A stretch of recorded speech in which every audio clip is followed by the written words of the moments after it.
So I was asked to share my victory story, and when I was asked, I really didn't know where to start at. So I spent several days thinking about it, and I realized that God had been pursuing me in my life for a long time, longer than I'd even probably initially realized.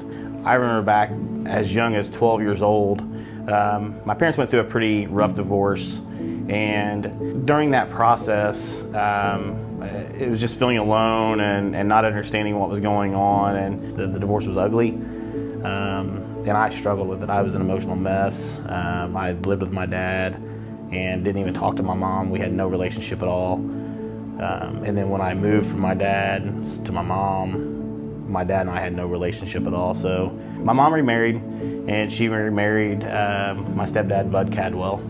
And I'm sure the Cadwell name sounds really familiar. It's the same Cadwells.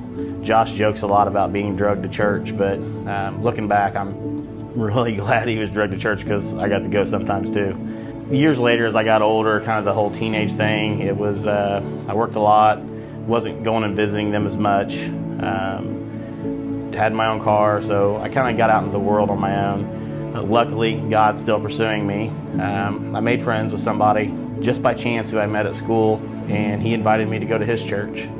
And I started going, sparingly, and then as they would have teen trips, I would go.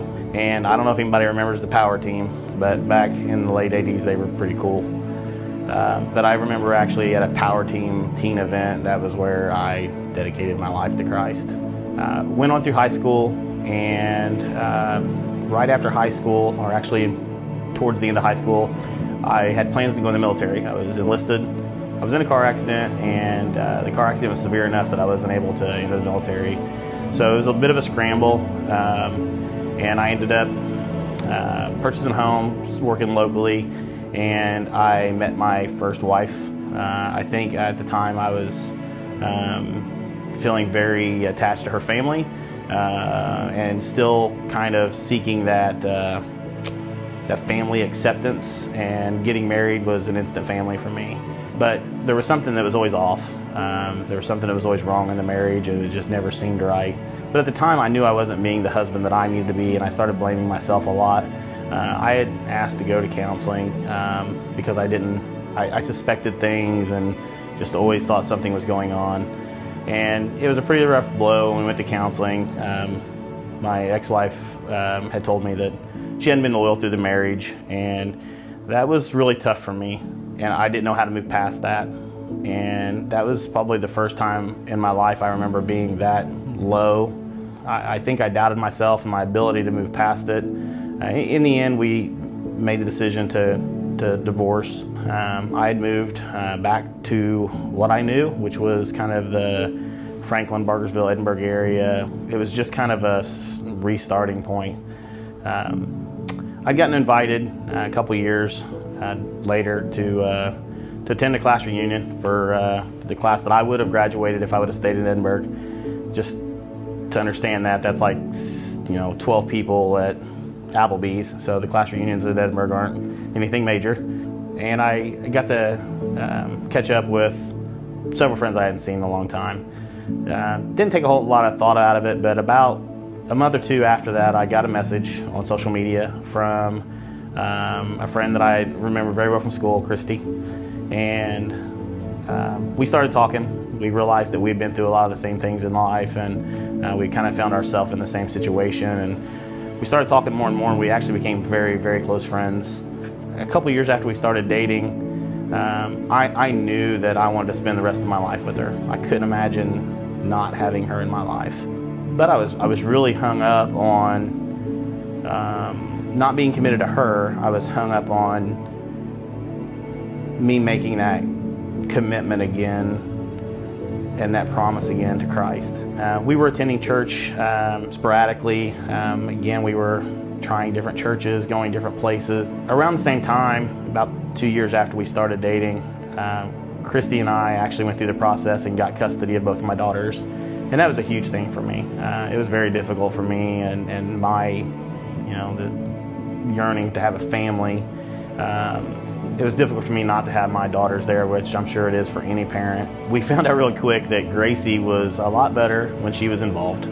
And so we looked around, we tried to find different places to get her involved in, different sports, and really just wear her out. So Christy had a background in volleyball, and as we looked around, we found out there was a church in Franklin that offered volleyball. And we signed her up. Christy signed up to be a coach. We didn't really know anything about the church. So we started coming here. I think we went to at least one volleyball season before we even went to a church service. We came to that first service, and it's been 2 years now.